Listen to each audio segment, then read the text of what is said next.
Saqib jazz singer mister Fontaine की हैरत अंगेज कहानी। जी हाँ, ये एक ईमान लाने वाली कहानी पर रिएक्शन है। जो जैज सिंगर है मिस्टर फॉन्टेन, हम उन्हीं का इंटरव्यू आज देखने वाले हैं। हे हाय हेलो नमस्ते जी, सत श्री अकाल, अस्सलाम वालेकुम। मैं निधि शर्मा इंडिया से। और जब भी ऐसे किसी इंटरव्यू पर रिएक्शन होता है ना, मेरा दिल बड़ा प्रफुल्लित हो जाता है। रीज़न ये कि ये सच्चे बयानात होते हैं। आप समझ रहे हैं, एक इंसान जो बिल्कुल नॉन रिलीजियस था, जिसका कभी भी धर्म से कोई राब्ता था ही नहीं, जब उसको अल्लाह हिदायत देते हैं ना, तो पूरी ज़िंदगी का जो रंग ढंग है, आबो हवा है, वो पलट जाती है एकदम। We all have heard that Allah chooses that personality. मतलब जब आपको अल्लाह चुन लेना, तो दुनिया का कोई भी क्रिएचर आपका बाल भी बांका नहीं कर सकता है और आपकी सोच एकदम ट्रांसफॉर्म हो जाती है। And as we all know कि ये जो इंडस्ट्री है म्यूजिक वाली, हिप हॉप वाली, जैज वाली, ये बहुत ही डिफरेंट होती है। रिलीजन से इनका कोई ताल्लुक ही नहीं होता। तो जब एक ऐसा इंसान ईमान लाता है तो पूरी दुनिया चौकन्ना हो जाती है। देखिए, आपसे बहुत सारी गुफ्तगू करनी है, प्यार भरी, मोहब्बत नुमा, तफसील में वो भी। पर एक बार ना साकिब साहब की, not mister Fontaine any more, कहानी सुन लेते हैं, उनकी मुंह जुबानी सुन लेते हैं। अकीदे के लिहाज से आपकी जिंदगी कैसी थी? आप किस बात पर यकीन करते थे? कौन सी बात से आपको अपने ईमान पर एतराज पैदा हुआ? तकरीबन 7 साल की उम्र में मैंने सोचा, क्या यूं समझें कि एक रोशनी की किरण जैसा लम्हा था जब मुझे महसूस हुआ कि मैं इस अकीदे पर ईमान नहीं रखता। मैं यीशु को खुदा नहीं मानता। मैं मुसलमान, मैं कभी मुसलमान नहीं बनूंगा। ये तुम क्या बात कर रहे हो? इस्लाम एक दहशतगर्द मजहब है, ये लोग बुरे हैं। अमेरिका और दीगर ममालिक इराक और अफगानिस्तान जा रहे थे। मुझे खबरों में ये सब देखना याद है। हम दूसरों को आजादी दिलाएंगे। हाँ जाओ और पकड़ो इन मुसलमानों को। हाँ जाओ और पकड़ो इन मुसलमानों को। गोया मैं पूरे जोश से उनका जज्बा बढ़ा रहा था, क्योंकि मुझे कभी इस्लाम का दुरुस्त तारुफ हासिल ही नहीं हुआ और कभी उसकी दुरुस्त तालीमात नहीं सीखी थी। अस्सलाम वालेकुम ब्रदर जॉन, आमद का शुक्रिया। हम आपसे एक इंटरव्यू लेंगे इंशाल्लाह। सबसे पहले ये बताएं, जॉन फॉन्टेन कौन है और क्या आप हमें अपनी जिंदगी के बारे में मुख्तसर बता सकते हैं? जी, मेरा नाम जॉन फॉन्टेन है। मैं नौ मुस्लिम हूँ। मैंने 2008 में इस्लाम कबूल किया। इस्लाम से पहले मैं एक जैज सिंगर था। मैं अफ्रीका में हीरो पर तहकीक और काम भी कर रहा था। मेरा ताल्लुक मशहूर शहर मैनचेस्टर से है। यूं समझे कि एक मिक्स परवरिश रखता हूँ। मैं स्कूल, कॉलेज गया और फिर कारोबार में आ गया और गाना भी शुरू कर दिया। अकीदे के लिहाज से आपकी जिंदगी कैसी थी? आपका ईमान किस पर था? मैं एक ईसाई के तौर पर पला बड़ा था, लिहाजा बहुत छोटी उम्र से ही मैं चर्च जाया करता था। मैं मुख्तलिफ किस्म की चर्चिस में जाया करता था। मैं इवेंजेलिकल चर्चिस में भी गया, जो कि प्रोटेस्टेंट चर्च ऑफ इंग्लैंड के मजहब से एक बिल्कुल मुख्तलिफ मजहब है। मैं मौसीकी भी जानता था, लिहाजा मैंने चर्च का संगीत बजाना शुरू कर दिया। मैं यूकेलेली, बैंजो बजाता था, बगल बजाता था। बहुत छोटी उम्र से ही मुझे मौसीकी से बड़ा लगाव था, लिहाजा नौजवानी के जमाने में मैंने गाना शुरू कर दिया। मैं 14 साल की उम्र से गा रहा था और जब मैं 16-17 साल का हुआ तो मैंने गायकी को पेशे के तौर पर अपना लिया। मुख्तलिफ जगहों पर जैज क्लब्स और क्रूज शिप्स और फुटबॉल में मैनचेस्टर यूनाइटेड के ग्राउंड्स में गाया करता था। इस्लाम लाने से पहले इससे खूब लुत्फानंदोज हुआ। मुझे यूं महसूस हुआ कि मैं उस अरूज को पा चुका हूं जिसे मैं म्यूजिक इंडस्ट्री में हासिल कर सकता था। दुनिया का नंबर 1 सिंगर बनना मेरी ख्वाहिश नहीं थी। मैं एक जैज सिंगर की तरह गहरे रंग की जाज़िब शख्सियत का मालिक भी नहीं था। और जब मैं इनमें से बास क्लब्स में गा रहा था, मैंने सोचा कि जो मैं पाना चाहता था वो पा चुका हूँ। यूं लगा कि जैसे मैं अपना हदफ पूरा कर चुका हूँ और अब जज्बात से खाली एक एहसास था। जब आप मकसद पा चुके हो, किसी मखसूस शोबे में कामयाबी के लिए आपने सख्त मेहनत की हो और फिर अचानक आप उस अरूज पर पहुंच जाते हैं जहां पहुंच सकते थे, तो उसके बाद क्या रह जाता है? क्या मैं अपनी सारी जिंदगी यही करता रहूंगा? ये लाहासिल है। यही वजह है कि मैंने कारोबार भी देखना शुरू किया। मैंने हीरो पर तहकीक शुरू की। उसी जमाने में मैं एक सफर पर अफ्रीका गया और मुख्तलिफ चीजें करनी शुरू की। कौन सी बात से आपको अपने ईमान पर एतराज पैदा हुआ? क्या वो कोई वाकया था, कोई सोच थी? ऐसा क्या हुआ था? ये बड़ा दिलचस्प सवाल है। बहुत छोटी उम्र से, तकरीबन 7 साल की उम्र से, मुझे चर्च में संडे स्कूल में जाना याद है। हमें खुदा के बारे में एक गीत लिखना होता था और मेरे गीत का नाम था मसीह और खुदा। ये कोरस में गाया जाता था। ये रैप की तरह था। मैंने कुछ अशार लिखे थे। मुझे अभी भी वो अशार याद है, मगर मैं अभी इन्हें गाऊंगा नहीं। और मुझे याद है कि पास्टर, जो कि एक नौजवान कारकुन था, उसने कागज का एक टुकड़ा लिया और अल्फाज को बदल दिया। असल में मेरा गीत था मसीह और खुदा, मगर पास्टर ने इसे बदल कर दिया मसीह खुदा है। और तकरीबन 7 साल की उम्र में मैं सोचता था क्या, यूं समझेंगे कि रोशनी की किरण जैसा लम्हा था जब मुझे महसूस हुआ कि मैं इस अकीदे पर ईमान नहीं रखता। मैं नहीं मानता कि मसीह खुदा है। मसीह अलैहिस्सलाम के बारे में मेरा तसव्वुर तो ये था कि वो आम इंसानों की तरह खुदा के नबी की हैसियत से एक इंसान है, और मैं हरगिज़ ये तस्लीम करने के लिए तैयार ना था कि मसीह अलैहिस्सलाम खुदा है। लिहाजा ये पहला मौका था जब मैंने ये सवाल शुरू किया, अच्छा तो फिर सही मजहब कौन सा है, क्योंकि मैं खुदा पर ईमान रखता था और खुदा के बारे में मेरे तसव्वुरात वही थे जो आज मुसलमान होने के बाद है। हम खुदा का तसव्वुर नहीं कर सकते, वो एक है, वो हमारे शऊर से बालातर है, लेकिन मेरे लिए ये तस्लीम करना हरगिज मुमकिन नहीं था कि मसीह अलैहिस्सलाम खुदा है। लिहाजा छोटी उम्र से ही ये मेरे लिए एक चौंका देने वाली बात थी। मैं जानता था कि क्या हो रहा है। मेरी पूरी फैमिली, मेरे दोस्त, मेरी बरादरी सब इसी मजहब के पैरोकार थे और ये माकूल मजहब नहीं था। इस बात ने मुझे बेदार किया। आपने पहली मर्तबा इस्लाम के मुतालिक कब सुना? मैं ये कहूँगा कि पहली मर्तबा जब मैंने इस्लाम के बारे में सुना और बतौर मजहब इस पर सोचना शुरू किया, वो 9/11 का वाकया था। मुझे याद है मैं स्कूल में था, मैं वुडवर्ड की क्लास में था। मैं झूलने वाले घोड़े की अपनी GCSE प्रोडक्ट बना रहा था और वहाँ एक हंगामा सा बरपा था। हमारे उस्ताद ने लैपटॉप लाकर 9/11 का वाकया दिखाया और हम ये जानकर हक्का बक्का रह गए वाकई कि कोई शख्स जहाज उड़ाता हुआ वर्ल्ड ट्रेड सेंटर में जा घुसा था। और मुझे हर तरफ से सिर्फ मुसलमान मुसलमान मुसलमान की आवाजें आई। फिर वहां से मैं घर आया और मैं खबरें देख रहा था। मुझे वो वक्त याद है जब अमेरिका और दीगर ममालिक इराक और अफगानिस्तान जा रहे थे। मुझे खबरों में ये सब देखना याद है। मैं सोच रहा था कि हाँ, जाओ और पकड़ो इन मुसलमानों को। गोया मैं पूरे जोश से उनका जज्बा बढ़ा रहा था, इस्लाम के बारे में कुछ भी ना जानते हुए। मेरे ख्याल में मैं सिर्फ इतना जानता था कि इस्लाम एक दहशतगर्द मजहब है, ये लोग शर फैलाने वाले हैं। ये गोया इस्लाम से मेरा पहला तारुफ था। किस वजह से आपने इस्लाम की तरफ कशिश महसूस की?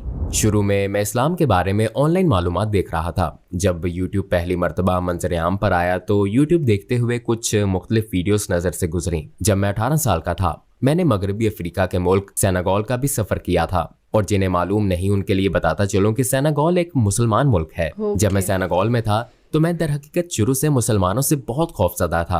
उस 9/11 के वाक़े की वजह से मुसलमानों के बारे में अपने गलत तसव्वुरात के बायस। लिहाजा दर हकीकत सेनेगल के सफर ने मेरा जहन खोल दिया। सबसे पहले मुझे इस बात का एहसास हुआ कि दुनिया में अफ्रीकी मुसलमान भी हैं। मैंने कभी अफ्रीकी मुसलमान नहीं देखे थे।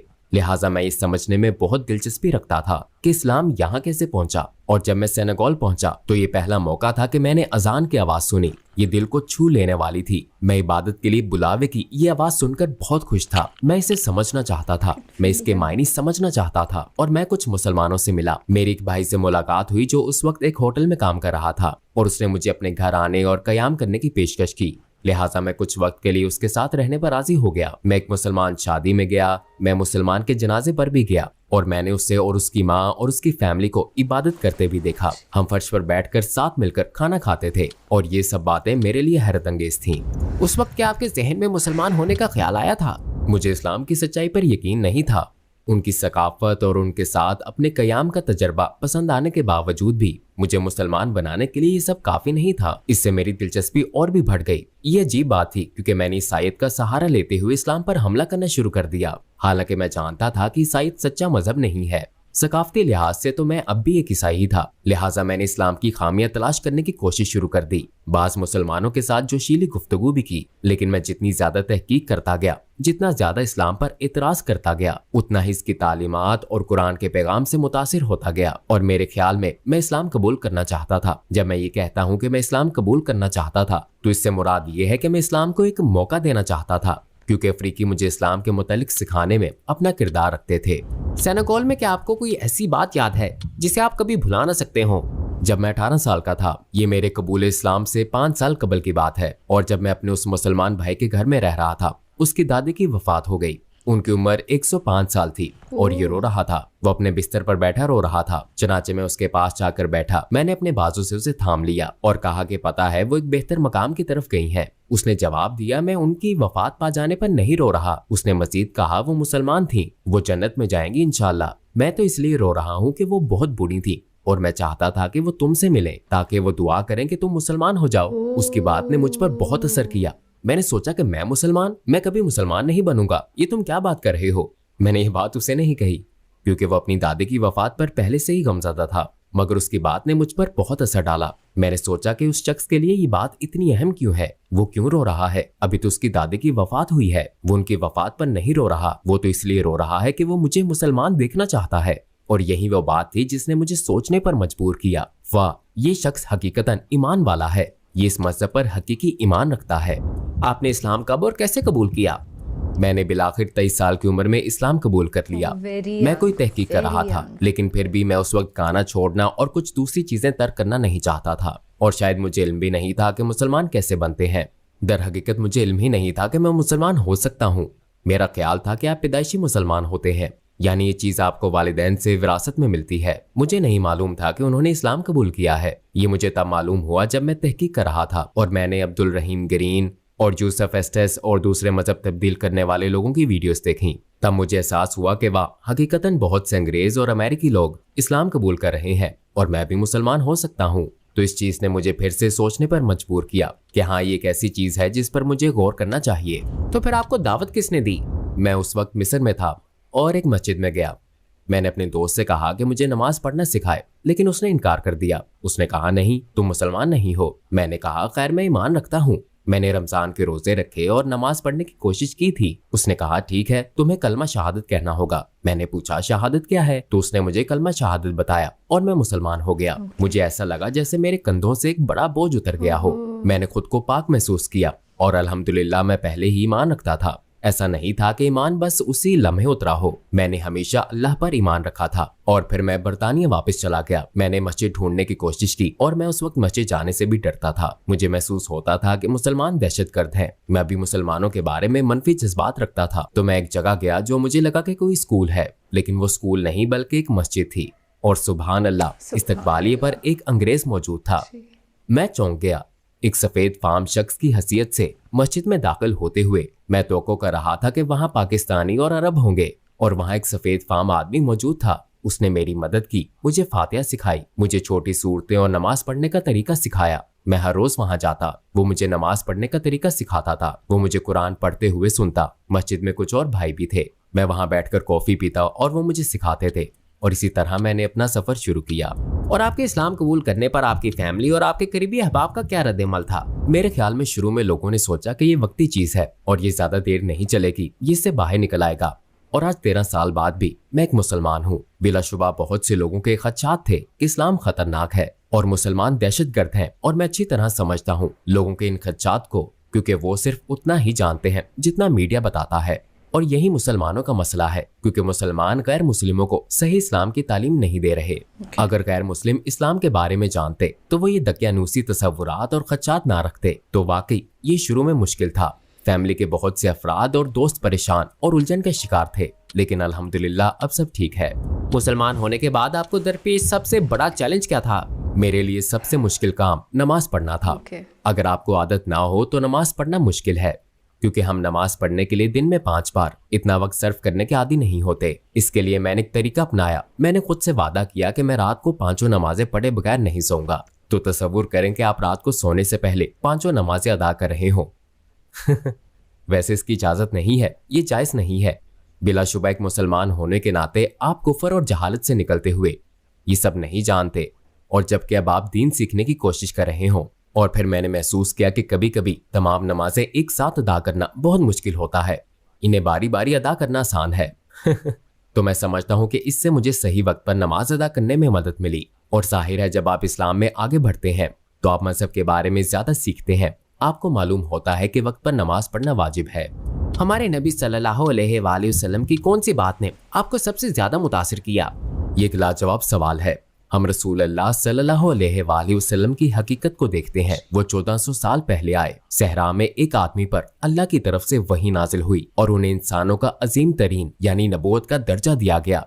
और उन्होंने दुनिया पर जो असरात छोड़े, यहाँ तक कि आज तक उनके पैरोकार उनकी सुन्नत और उनके बताए हुए रास्ते पर चलते हैं। हमने उनके रास्ते पर चलने की कोशिश की। वो मोहब्बत जो हमें मिली, देखो हम आज यहाँ हैं। हम अपना माल और वक्त दीन पर सर्व करते हैं। वाकई इसी पर हमारा ईमान है। और जरा तसव्वुर करें कि इस्लाम के तमाम पैरोकार न सिर्फ वो लोग जो आज जिंदा हैं, बल्कि गुज़श्ता पिछले 1400 साल से सुन्नत की हिफाजत, इस अजीम इंसान के अकवाल और अफाल की हिफाजत और अल्लाह के रसूल की अतात, अल्लाह की अताअत कर रहे हैं, और जिस तरह वो इस दुनिया पर असरअंदाज हुए कि दुनिया का 1/3 हिस्सा इस वक्त नबी करीम सल्लल्लाहु अलैहि वसल्लम की पैरवी करता है। आपको बस ये पता है कि वो मुसलमान है, ये सिर्फ तारुफ है। बाखुदा जब लोग इस अजीम इंसान और जो कुछ उन्होंने किया इस पर गौर करते हैं, और सबसे बढ़कर इस पैगाम पर जो उन्हें दिया गया और कुरान में इंसानियत के लिए दिए गए हल पर आप अपनी शरीयत, अल्लाह के कानून और हदायत लेकर आए, और उनका मवासना किसी दूसरे मजहब से, किसी भी फलसफे या तर्ज जिंदगी से करें। इस्लाम दूसरे तमाम मजाहिब, तर्ज जिंदगी और इसकी माकूलियत को मात देता है, और इसे समझना भी आसान है। इस्लाम से पहले आपकी जिंदगी का मकसद क्या था और इस्लाम की बात क्या है? मकसद और मंजिल अल्लाह को देखना है, जन्नत में जाना और उन लोगों में शामिल होना है जिन्हें अपने खालिक को हकीकत में देखने का मौका मिलेगा। यही सबसे बड़ा मकसद है। और जाहिर है इसके बाद अंबिया को देखना, नबी करीम सल्लल्लाहु अलैहि वसल्लम के साथ बैठना, हजरत ईसा अलैहिस्सलाम और तमाम अंबिया के साथ बैठना और उनसे गुफ्तगू करना, यही मकसद है।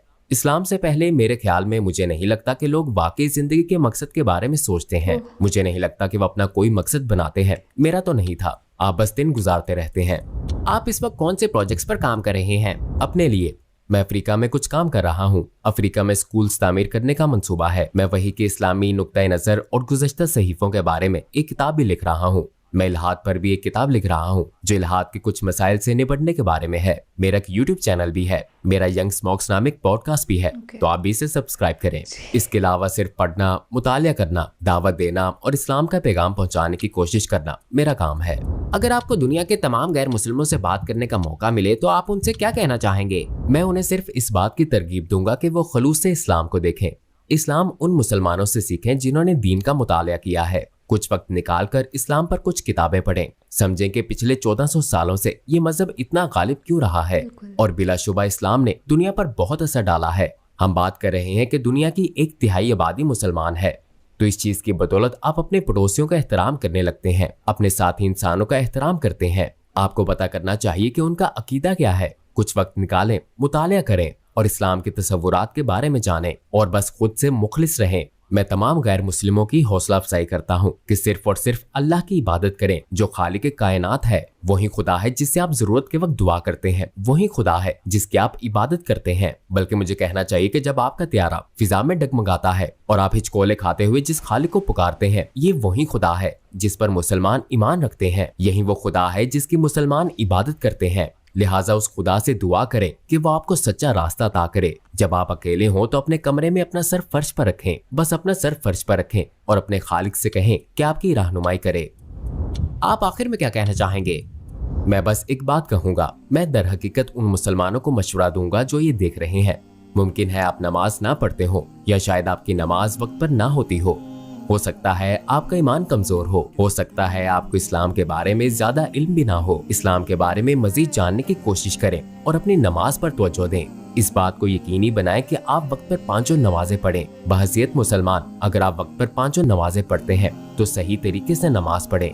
आप देखेंगे कि आपकी जिंदगी ऐसे मकाम पर जा पहुंचेगी जहां आपका ताल्लुक आपके खालिक के साथ दुरुस्त होगा। दुनिया आसान है, ये जिंदगी आसान है। अल्लाह अर्राज़िक है, वही रोजी देता है, वही हिफाजत करता है, वो हकीम है। जब आप इन चीजों पर ईमान रखते हो तो कोई आफत आने पर आपको मालूम होता है कि इसके पीछे सबसे ज्यादा हिकमत वाली अल हकीम जात है। और ईमान जैसी चीज इल्म के जरिए आती है। ये सिर्फ मैं नबी करीम सल्लल्लाहु अलैहि वसल्लम से मोहब्बत करता हूँ कहने से नहीं आती। मोहम्मद सल्लल्लाहु अलैहि वसल्लम से मोहब्बत करना, इसका सबूत ये है कि आप उनकी इताअत और पैरवी करें। इस पर मरहलावार अमल करें। इब्तदा नमाज से करें और चीजें रफ्ता रफ्ता दुरुस्त हो जाएंगी। और मैं हर एक को तरगीब देता हूँ, चाहे आप मुसलमान हैं या गैर मुस्लिम, कि इस्लाम को संजीदगी से लें, कुरान पर गौर करें, कुरान पढ़ें, इस्लाम को मौका दें, इस बारे में पढ़ें कि इस्लाम क्या सिखाता है। सिर्फ खुदा वाहिद की इबादत करने वाली खालिस तौहीद। हम मोहम्मद सल्लल्लाहु अलैहि वसल्लम की इबादत नहीं करते, हम किसी की इबादत नहीं करते, हम औलिया की इबादत नहीं करते, हम किसी की इबादत नहीं करते, हम बराह रास्त सिर्फ खुदा की इबादत करते हैं। जवाबात के लिए शुक्रिया। ये खूबसूरत इंटरव्यू था। उम्मीद है कि हम दोबारा मिलेंगे और मिलकर काम करेंगे इंशाल्लाह। जज़ाकल्लाह खैर। अस्सलाम वालेकुम। जज़ाकल्लाह खैर ना, कितने अच्छे अच्छे शब्द होते हैं ये। बहुत बहुत प्यारी बेहतरीन बातें करी भाई साहब ने, जिनका नाम फ़िलहाल साकिब है। He was born as John Fontaine, पर अब वो साकिब साहब हैं। क्या बात है, बेहतरीन। ये है इस्लाम की सुंदरता, खूबसूरती। सच यही है कि अल्लाह एक है, खुदा एक है, भगवान एक है। एक ही शक्ति ने हम सबको बनाया है, हम इस चीज़ को बिल्कुल डिनाई नहीं कर सकते। और बहुत सारे मुसलमान भी ऐसे हैं जो एक्चुअली इस्लाम फॉलो करने वाली फैमिलीज़ में पैदा हो जाते हैं, पर वो इल्म हासिल नहीं करते ना एज सच, तो उन्हें ऐसा लगता है कि मुसलमान जो है वो हज़रत मोहम्मद सल्लल्लाहु अलैहि वसल्लम की इबादत करते हैं या किसी और पैगंबर, पीर, बाबा की इबादत करते हैं। बल्कि असलियत ये है कि मुसलमान सिर्फ़ और सिर्फ एक खुदा यानी कि अल्लाह की इबादत करता है। और खुशी की बात यह है कि हमारा सनातन भी हमें यही सिखाता है कि हमें भगवान जी की इबादत करनी है, वो एक भगवान जिन्होंने हम सबको बनाया है। पर लोग काफ़ी बार ऐसा होता है भटक जाते हैं। इनफैक्ट बहुत सारे से पंडित लोग से कंसल्टेशन करने चले जाते हैं जैसे कि वो मीडिएटर है उनके और भगवान के बीच में। असलियत ये है कि कोई मीडिएटर नहीं हो सकता है, हमारा कनेक्शन डायरेक्ट है। और वो सारे लोग जो इस देश के अंदर हिंदू मुस्लिम के नाम पे झगड़े करते हैं, कहते हैं इस्लाम सच्चा मज़हब नहीं है, एक बार इस इंटरव्यू को देख लेना तो उनकी शायद आंखें खुल जाएं। पर मैंने शायद इसलिए बोला क्योंकि ऐसे लोगों की ना अंधभक्ति के चक्कर में आंखें खुलती नहीं हैं। तो I appreciate efforts of each and every one who tries to at least spread peace in this whole universe. एक छोटा सा भी आप एक्शन लेते हैं ना जो कि शांति की तरफ लेकर के जाता है आपको खुद को भी, इसका मतलब आप इस पूरी दुनिया के अंदर शांति फैलाने की कोशिश कर रहे हैं। और मुझे एक बात ज़रूर से बता दीजिएगा कि क्या आप नमाजी हैं या नहीं हैं, तो माशाअल्लाह अल्हम्दुलिल्लाह बहुत ही अच्छी बात है। और नहीं है तो एक बार जो हमको भैया ने बताया, साकिब भैया ने, वो ट्राई करिए ना, सर ज़मीन पे रख करके अपने खुदा से अटैच होने की, अपने खुदा को याद करने की कोशिश करो, उससे बात करो, उसकी इबादत करो। इंशाल्लाह हम भी आपके साथ कोशिश करते रहेंगे और इस पूरी दुनिया में नेकी का पैगाम पहुंचाते रहेंगे। आप अपना और अपने पूरे परिवार का ख्याल रखिएगा ऐसे बेहतरीन वीडियोस के साथ। मैं और आप मेरे प्यारे से दोस्त रोज़ाना मिलते रहेंगे। अल्लाह हाफिज़।